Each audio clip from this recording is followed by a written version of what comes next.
Bonjour. Vous voulez un guide sur Varessa parce que pourquoi pas, de toute façon ça va me servir aussi parce que j'ai de grandes chances de l'obtenir sans faire exprès, mais ça on verra plus tard. Varessa est une détentrice d'un œil divin électro et elle utilise ses fesses pour écraser le crâne de ses ennemis. Pour son attaque normale, Varessa enchaîne jusqu'à 3 coups infligeant des dégâts électro. Son attaque chargée consomme de l'endurance pour donner un coup de tête aux ennemis en avant, infligeant des dégâts électro et profitant de l'élan pour bondir dans les airs.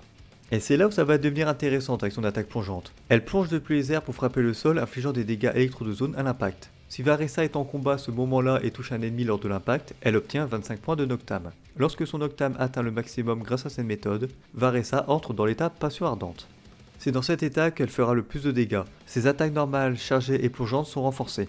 Les animations changent un peu pour l'attaque chargée et normale, c'est rigolo, mais ce qui nous intéresse vraiment, c'est les attaques plongeantes. Varessa consomme tous les points de Noctam et plonge depuis les airs pour frapper le sol, infligeant davantage de dégâts électro à l'impact. Elle peut également utiliser un déchaînement spécial un court instant après avoir utilisé une attaque plongeante, mais ça on verra après. L'état passion ardente dure un maximum de 15 secondes ou prend fin lorsque les points de Noctam sont épuisés ou après avoir été mis hors combat pendant un moment. Sa compétence élémentaire. Varessa se rue vers l'avant sur une certaine distance pour infliger des dégâts électro aux ennemis en chemin. Après utilisation, Varessa obtient 20 points de Noctam, sa résistance à l'interruption augmente et son attaque normale déclenche rapidement une attaque chargée qui ne consomme pas d'endurance. Différents effets se produisent selon la méthode de déclenchement. Pour son appui simple, Varessa se rue rapidement en avant sur une certaine distance. Pour son appui long, Varessa entre dans l'état bénédiction Noctam et passe en mode avancée soudaine. Ce mode consomme de façon continue les points de Noctam de Varessa, augmente sa vitesse de déplacement et sa résistance à l'interruption. La bénédiction Noctam de Varessa prend fin une fois tous ses points de Noctam épuisés. Lorsque Varessa est en mode avancée soudaine ou dans l'état passion ardente, elle est considérée comme bénéficiant du bénédiction Noctam. Varessa possède deux utilisations disponibles sur la compétence. Lorsqu'elle déclenche la passion ardente, elle obtient une utilisation supplémentaire rapide de sa compétence et en augmente les dégâts. Pour son déchaînement élémentaire, Varessa bondit dans les airs et utilise l'élan de sa chute pour déclencher un puissant coup de pied volant infligeant des dégâts électro de zone. Après utilisation, Varessa ressort ses points de Noctam jusqu'à la limite et déclenche sa passion ardente. Pendant sa passion, le déchaînement de Varessa inflige davantage de dégâts électro de zone aux ennemis. De plus, après avoir utilisé une attaque plongeante pendant sa passion ardente, Varessa augmente sa résistance à l'interruption encore, et peut utiliser un déchaînement élémentaire spécial qui consomme moins d'énergie élémentaire, infligeant des dégâts électro de zone à l'impact, ces derniers étant considérés comme des dégâts d'attaque plongeante. Donc en gros, vous voudrez arriver le plus vite possible dans votre passion ardente en générant du Noctam avec vos attaques plongeantes et avec votre compétence élémentaire, et vous allez surtout faire des déchaînements élémentaires spéciaux, parce que faire le déchaînement élémentaire normalement c'est pas si rentable niveau DPS, et vous allez spammer comme ça, afin de faire un maximum de dégâts pendant la passion. En gros, c'est à peu près comme ça qu'elle se joue. Au niveau de ses passifs, pour son premier passif, après avoir utilisé sa compétence, Varessa obtient l'effet suivant pendant 5 secondes. L'impact des attaques plongeantes de Varessa inflige des dégâts supplémentaires d'une valeur équivalente à 60% de son attaque ou à 150% de son attaque pendant sa passion ardente. L'effet disparaît lorsqu'un ennemi est touché avec un impact ou à la fin de sa durée. Son deuxième passif. Lorsqu'un membre de l'équipe à proximité déclenche une éruption Noctam, l'attaque de Varessa augmente de 35% pendant 12 secondes. Cet effet peut être cumulé 2 fois au maximum. Et son troisième passif, la vitesse de sprint de Varessa augmente ainsi que l'endurance consommée par ses sprints en dehors des combats. De plus, vos personnages de l'équipe récupèrent 20 points de phlogistique lorsqu'ils utilisent de la nourriture dans une zone de Natlan. Cet effet peut être déclenché une fois tous les 10 secondes. Et son dernier passif, comme tous les personnages de Natlan, vous pouvez utiliser le phlogistique à la place des points de Noctam, et surtout vous pouvez faire un déploiement spécial de Varessa qui permet d'entrer dans son état de bénédiction Noctam, de passer en mode avancée soudaine et d'obtenir 20 points de Noctam. Donc ça peut être pas mal pour engager le combat. Au niveau de ces constellations, franchement, on s'en fout des constellations des personnages 5 étoiles généralement. Faut avoir un sacré porte-monnaie pour en obtenir. Sauf si vous n'avez pas de bol et vous voulez obtenir Yansan mais vous avez chopé 2 Varessa, ça peut arriver. Dans ce cas-là, pas de bol pour vous ou tant mieux, ça dépend. Bref, je traite pas cet aspect du personnage, on n'a pas de fric ici. Au niveau de ses armes, nous avons sa meilleure arme, son arme de signature, la notion colorée, qui augmente les dégâts critiques sans plus, qui augmente quand même pas mal l'attaque au niveau du passif, et surtout augmente grandement les dégâts critiques des attaques plongeantes. C'est logique puisque c'est sa source principale de dégâts. Sinon, pour les armes 5 étoiles, nous avons la vérité de Kagura qui donne un bon paquet de dégâts critiques et qui permet d'avoir un bonus de dégâts élémentaires si vous avez utilisé la compétence 3 fois. Comme Varessa a plusieurs charges sur sa compétence, c'est facile à avoir l'effet passif. Sinon, l'origine des 4 qui donne un bon paquet de tout critique, qui augmente la vitesse de déplacement, ça c'est marrant sur Varessa j'imagine, et confère un bonus de dégâts élémentaires qui augmente plus le personnage reste longtemps sur le terrain.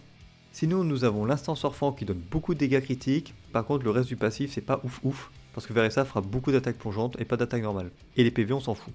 C'est un peu pareil pour le tome du flux éternel, l'arme donne énormément de dégâts critiques et c'est pour ça que vous pouvez la jouer. Par contre les PV on s'en fout et les dégâts d'attaque chargés, pourquoi pas, puisque Varessa les utilise pour se retrouver dans les airs. L'écho de la grue, c'est l'arme de souffle-nuage. L'arme donne un petit montant d'attaque, mais surtout beaucoup d'attaques de base. Et surtout, vous augmentez les dégâts des attaques plongeantes. Donc ça, c'est cool. Sinon, l'Atlas de la voûte, l'arme donne un bon montant d'attaque, donne un bonus de dégâts élémentaires, et peut faire des dégâts ponctuels avec l'attaque normale. C'est pas ouf, mais ça existe. Pour les armes 4 étoiles, attention, il y a du choix. Non, je déconne. Nous avons le mouvement vagabond qui donne un bon paquet de dégâts critiques et qui permet de soit d'augmenter l'attaque, soit d'augmenter les dégâts élémentaires, ça c'est très bon pour Varessa, ou la maîtrise élémentaire. Bon, la maîtrise élémentaire c'est moins intéressant selon la team dans laquelle vous la jouez. La Gate de Roche Noire, l'arme donne aussi un bon montant de dégâts critiques et augmente l'attaque après avoir vaincu un ennemi, cumulable 3 fois maximum. Bon, ça sert à dépanner. Pour les armes free-to-play, nous avons la Pureté Fluide, c'est l'arme forgeable de fontaine qui donne un bon paquet d'attaque et offre un bonus de dégâts élémentaires après avoir utilisé la compétence. Et pour finir, la Néphérite Jumelle, c'est une arme 3 étoiles, là vraiment celle-ci c'est la grosse dèche. L'arme donne néanmoins un peu de taux critique, étonnant, et il augmente la vitesse et l'attaque de Varessa.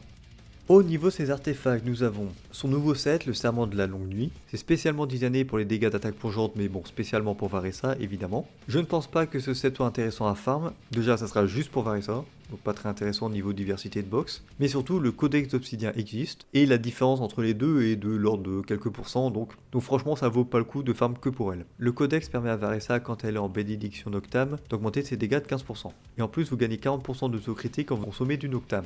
Bon, le set est craqué pour le personnage de Natlan, mais ça, on le savait déjà.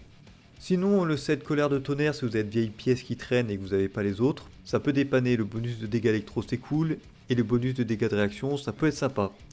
Si vous n'avez rien de tout ça, alors vous pouvez faire un mix de set 2 pièces attaque % et 2 pièces attaque %. Ceci, c'est la grosse dèche. Ça sert à dépanner plus qu'autre chose, donc bonne chance si vous n'avez que ça.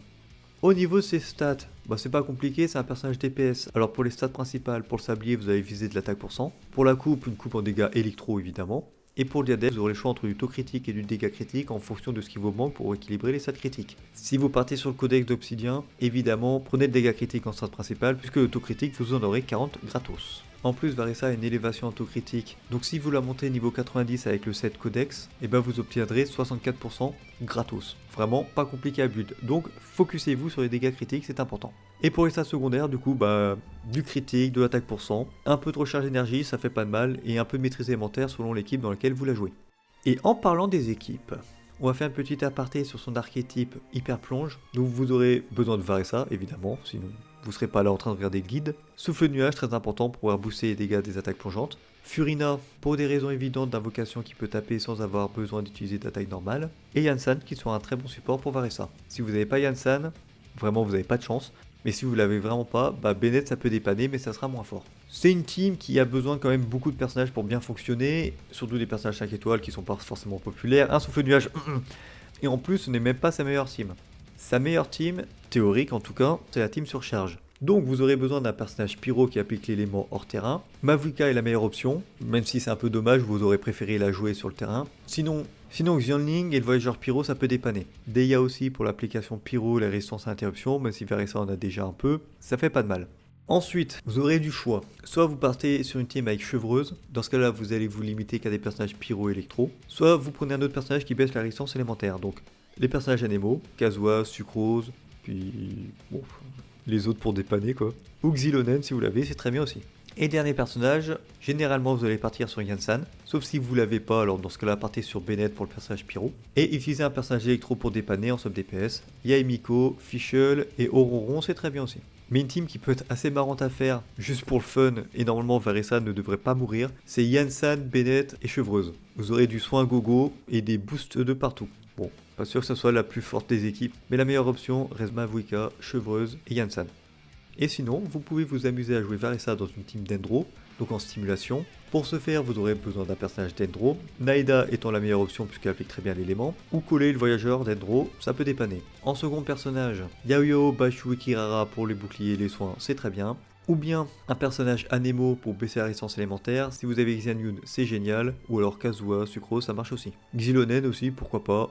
Et le dernier personnage, vous allez partir sur Yansan si vous l'avez, ou un soutien électro, Cookie Shinobu, Dori, vous allez préférer Cookie. Si vous avez déjà un soigneur, Fischl, Auroron et Amiko, ça peut dépanner, en tant que sub DPS. Par contre, si vous voulez jouer Varessa dans une team Exubérance, dans ce cas-là vous allez dégager un personnage d'Endro, généralement support, pour y mettre Furina ou Kokomi. Essayez d'avoir Cookie dans votre équipe, comme ça elle pourra déclencher les noyaux d'Endro et apporter du soin. Donc voilà. Alors au niveau de son apparence, Je suis pas extrêmement fan de son design. La tenue est un petit peu problématique, hein, entre grosses guillemets. En vrai, on s'en fout.